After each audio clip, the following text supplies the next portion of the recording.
অবৈধ কাস্ট সার্টিফিকেটের বাতিলের প্রক্রিয়া শুরু করলো রাজ্য সরকার।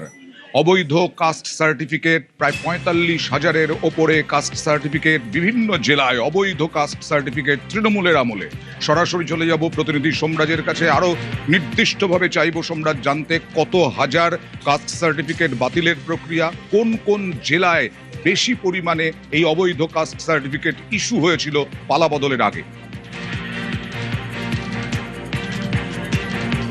দেখো, মুখ্যমন্ত্রী শুভেন্দু অধিকারী নির্দেশ দিয়েছিলেন যেভাবে কাস্ট সার্টিফিকেট ইস্যু হয়েছে এবং সেখানে বেশ কিছু প্রশ্ন রয়েছে। মুখ্যমন্ত্রী শুভেন্দু অধিকারী নির্দেশ দিয়েছিলেন অনগ্রসর শ্রেণী কল্যাণ সম্প্রদায় দপ্তরকে যে এই কাস্ট সার্টিফিকেট ইস্যু করতে, যাচাই করতে, এবং সেই যাচাই প্রক্রিয়া শুরু করা হয়।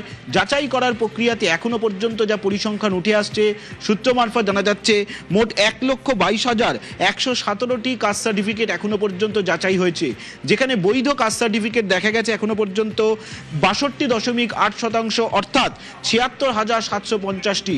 কিন্তু এর পাশাপাশি যেটা দেখা যাচ্ছে, সূত্র মারফত জানা যাচ্ছে ৪৫,০০০-এর বেশি কাস্ট সার্টিফিকেট সন্দেহের তালিকায় এসেছে। এই যে সন্দেহের তালিকায় ৪৫,০০০-এরও বেশি কাস্ট সার্টিফিকেট এসছে, এই কাস্ট সার্টিফিকেটগুলি যাদের নামে ইস্যু করা হয়েছিল তাদের এবার ডাকা হবে। মূলত শুনানি পর্ব হয়।